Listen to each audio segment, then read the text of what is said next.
Welcome to the Life with Joey Calvo podcast. I'm Joey Calvo. We are live on YouTube and recording for PhillyCAM TV and WPPM-LP as well.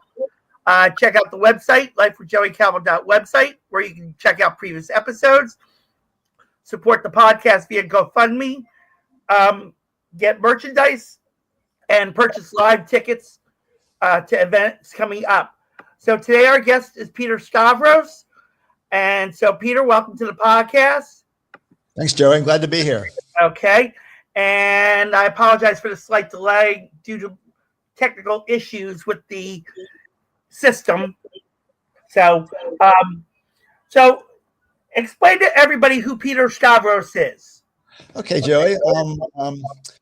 I kind of describe myself as a recovering attorney. I practiced law now in my 30th year. I still practice it, but a few years ago, I decided, life's kind of too short. I've had some episodes in my life that kind of made me realize, maybe there are no guarantees, so might as well do what you want to do. And so in 2020, I left the full-time practice of law to pursue what I really love doing this whole time as early as I can remember is writing. And so I just started writing and I had these ideas for these books in my head, and I just, put my head down and did it. And this was happening coincidentally during the COVID lockdown. So I was sort of in the house, me and my wife just kind of staring at each other. She was working on one end, I was working at the other. And so I'm like, let's just put these books, let's just get all these stories in your head, put them down on paper, on the computer. And I did that. And so my debut novel came out a couple of years ago, and I've got 2 more books coming out within the next 6 months. So I consider myself a writer now, I guess, and an author too. Okay. Now there's something before that you explained when you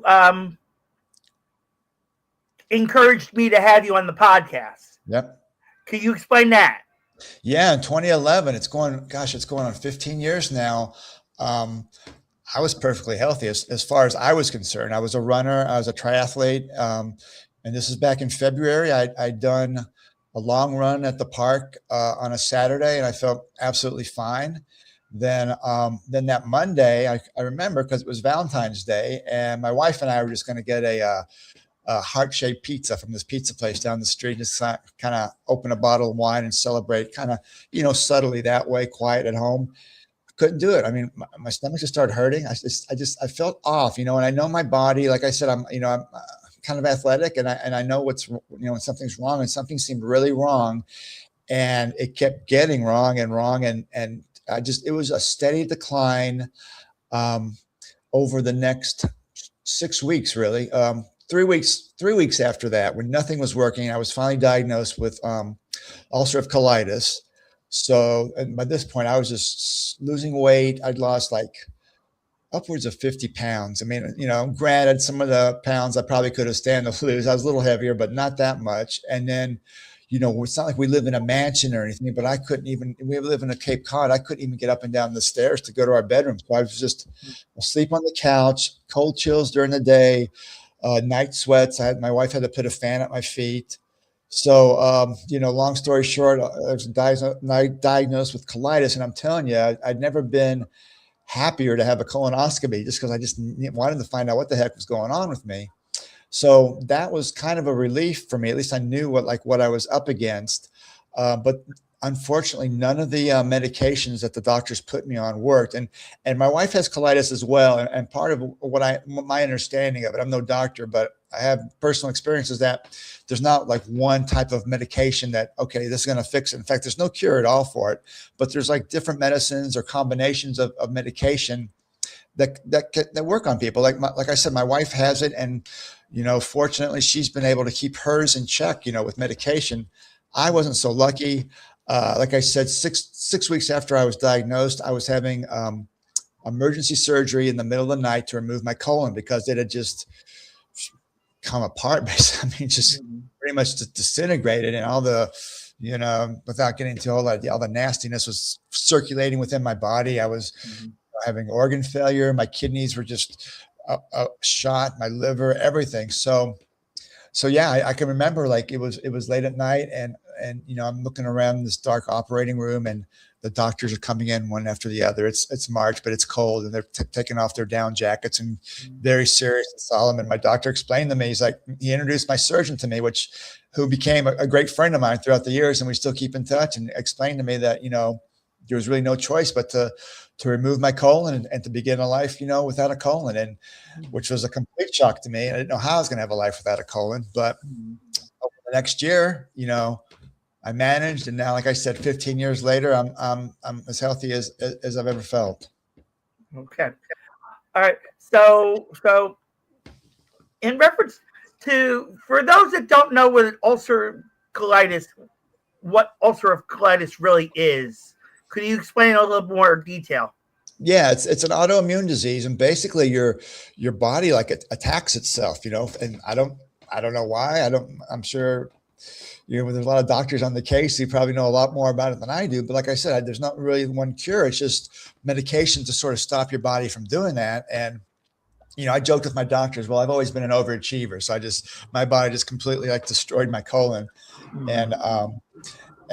So my colon had to come out, and then I lived with an ostomy for a year. I was fortunate, to have that as a way to cure me, or to kind of stabilize everything while the doctors continued to put stuff together inside of me for, again, this is not medical lecture here. This is just my experience, but I lived with an ostomy for a year. Some folks live with ostomies forever. I mean, it's just whatever, however your body reacts. But after about a year or so, the doctors were able to configure. I mean, I'm not a scientist, but to kind of work it so that my small intestine, is sort of pulling double duty. That's how I look at it. It's called a J pouch, where it's kind of everything's, inside of me again. But like I said, it's just, I'm sort of no colon, but the small intestines, getting the job done.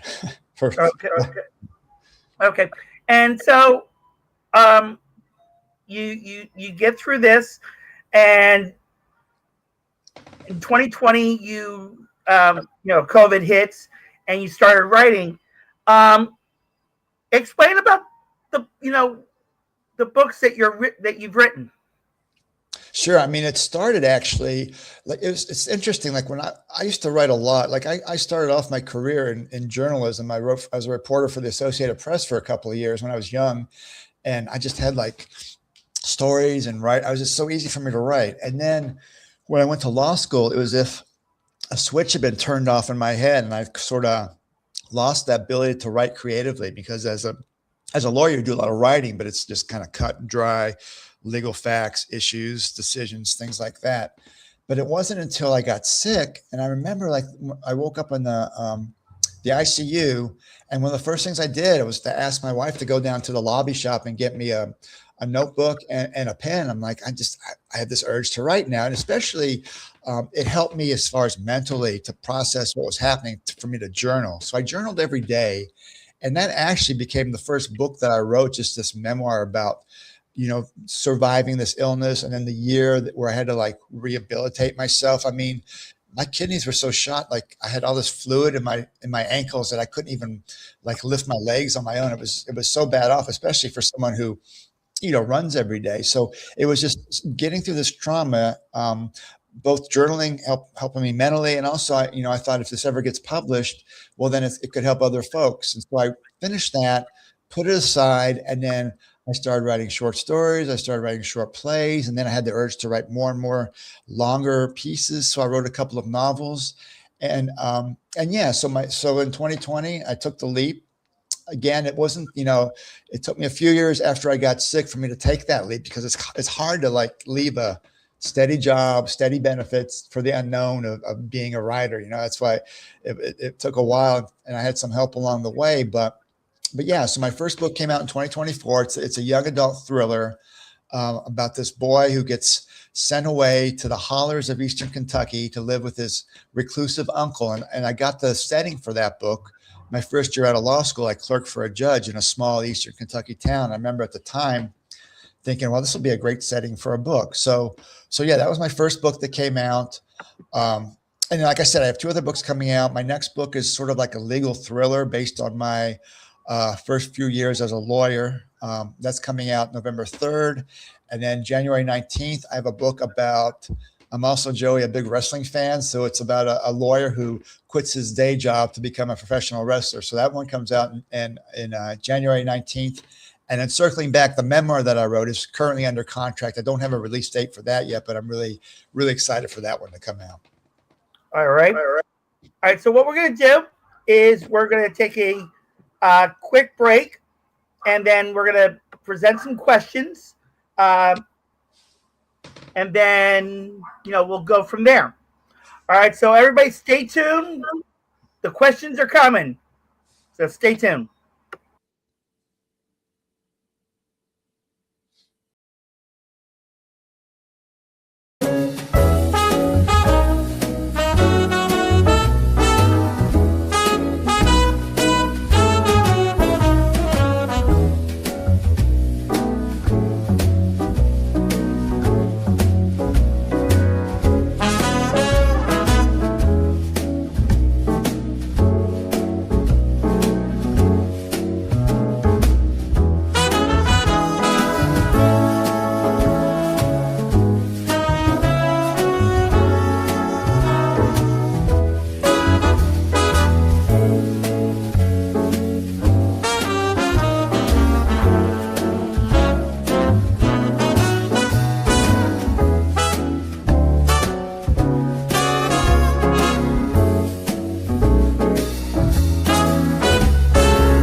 All right, welcome back to the Life with Joey Calvo podcast on YouTube, PhillyCAM TV, and WPPM-LP. And so we have our real life superheroine, American Fox. She has questions today for Peter. So the first question that she has is, what do most people not know about colitis? Okay, I think there's several answers to this one, Joey. I think first, like one of your first questions to me is like, what is it? You know, and frankly, I didn't know what it was. The only reason I knew what it was is because my wife, coincidentally or not, was diagnosed with colitis shortly after we were married. So, but at that point, neither of us knew what it was, or secondly, like what caused it. Like even like when I got sick, I was trying to think of like, you know, what there was something I ate, or like one of the first doctors I went to, not a GI doctor, but just a general doctor, wanted to know if I've been drinking from any wild streams or something like that. And if you know me, I'm drinking out of the faucet, not out of a wild stream. So no one knew, like, and even to this day, I don't, you know, again, I don't believe it's like, there's like not one cause. It could be hereditary. It could be environmental. It's just, I don't know what causes the body to attack itself in that manner. And then the more I think about it, like, you know, your question, it's also, I think people don't realize it's as much mental as it is physical. And without getting into, you know, a lot of details, but obviously it's a GI disorder. So you have to go to the bathroom a lot. And you think about that, like, especially if you're traveling, you know, going by plan. Or whenever my wife and I, we used to travel by Southwest, and they would allow us onto the plane early so that we can get a seat by the bathroom. And so just, you know, you have to, I'm constantly, you know, aware, like wherever I'm at, like, okay, where are the public bathrooms? And then if it's places I've been before, it's like, okay, they have a really nice bathroom. So, you know, think about that. Like we have a truck stop here called Buc-ee's. I don't know if you have those up north, but, you know, they have a really super good bathroom. No, but actually there's been attempts of Buc-ee's coming to Pennsylvania. Okay. Well, they have good bathrooms. So. Yeah. Yeah, I heard a lot about Buc-ee's left and right in reference to it. All right, so question number 2 from American Fox is this: are you still running? I do run, and even when I was sick, it's what helped me get through that illness. First, you know, thinking about some of the races that I had run, some of these marathons, and how, you know, it was so easy to kind of quit, and you got to push yourself over the finish line. That's sort of the mentality that I had when I was sick, to push yourself past this and get yourself better. And then as I was starting to feel a little bit better, then I would go out, you know, walking through the neighborhood and then doing a little more walking and running. But yeah, today I'm running as well, as like I said, as well as I ever have. I don't do marathons anymore, just because, you know, that takes a lot of training for one. And also I feel like my body's been through enough. So I don't do marathons, but I cycle as well. And my wife and I, we always do a charity bike ride to benefits the Crohn's and Colitis Foundation. And we were just up in your neck of the woods a few weeks ago, Joy. We did a bike ride in Mount Holly, New Jersey, which is beautiful country. I didn't realize it was farm country. I felt like I was back here in Kentucky, but it's really beautiful. So, yeah. Oh, Burlington County's really got some beautiful area. Mm-hmm. Especially, you know, out in Mount Holly, Tabernacle, Chemung, right, Evesham, right around that area, you know, Mount Laurel. Yeah, there's a lot out there, and especially with Wharton State Forest out there as well, with the Pine Barrens right there. So, you know, there's a lot to divulge into, and you know, when you're in that area. Right. Yeah. All right. So question number 3 from American Fox is this: are there more books to be written? Definitely. Yes. I really love writing. Writing sort of my happy place, my safe space. I mean, I practice law now, just part-time remotely. Because, you know, money, but it gives me opportunity to write. I'm just really grateful for this opportunity to be able to do some work on the side. I can handle being a lawyer for, you know, part-time, and then writing in the morning. I get up at 6 in the morning. Our golden retriever wakes me up to feed her. So I'm up at 6 in the morning, and she goes back to sleep with my wife, but I'm up and I'm writing. So yeah, I definitely have more stories to write about, and I'm looking forward to it. Okay. So a follow-up question to that. Have you ever thought about writing it like a superheroine type book in reference to it? I love superhero movies. I'm waiting to get in to see Spider-Man. It's been sold out down the street here for 2 weeks, but yeah, definitely. Believe me, actually went to the movies for the first time in about 20 years, last Thursday to be precise. But I did not go to see Spider-Man because I'm not a Spider-Man fan. I'm into Wonder Woman, actually, Okay. just like American Fox is. But I actually went to see Super Troopers 3. And if you really want to see a good, funny movie, that's the movie to see. Okay. And actually, that movie is out 25 years after the first one came out. Believe it or not. I didn't believe it was that. Yeah. I didn't believe it was that long either until I looked it up when I got home after the movie. But it was nonstop laughter. Okay, that one's on my list. So Yeah. definitely do that. Yeah. All I can say is it is funny left to right. And it's just like I said, I couldn't stop laughing, and I was just amazed of everything that was going on in the movie. I will say there is something modern brought into it.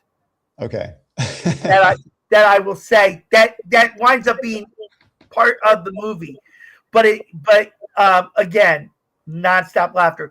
But being it was when I went to see it, it was just getting ready to come out. There was like no one in the theater. Oh wow! Wow. I mean, I sat right in front of the screen, and I was like looking like like I said, I could not stop laughing. Well, I definitely have to see. So it was worth the $17. I will say that. That's expensive. Here it's only like $8. So. Yeah. Well, this was AMC, so what do you think? Okay. Plus it was one. This is one of the newest type movie theaters where you could actually dine in. It's a dine-in one, and it's got the recliners. They're actually recliners. They're not regular movie seats anymore like they used to be. They're actually recliners, and like I sat down and like, what the hell? I was like, because it's been so long since I've been to the movies. Yeah. So, all right. So, how can people reach out to you? Yeah. So, I've got a website. It's www.peterjstavros.com, Stavros. And then I'm on the socials as well at Peter J. Stavros. Or you just search me on Amazon and you'll find links to all my books there as well. Okay. All right. So just give me one moment.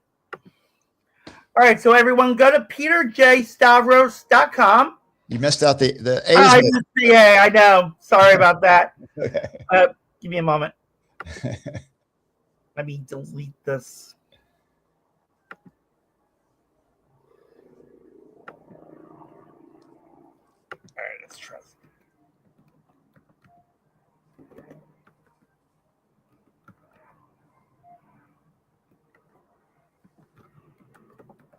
There we go. Now we should have it. There we go. All right, so everyone go to peterjstavros.com, and you can learn more about Peter and his life journey and his books as well. Peter, you're welcome to come back on the podcast anytime. Appreciate it. And thank you everybody for watching to the Life with Joey Calvo podcast on YouTube, on PhillyCAM TV, as well as on WPPM-LP. God bless you all. Thank you, Joey.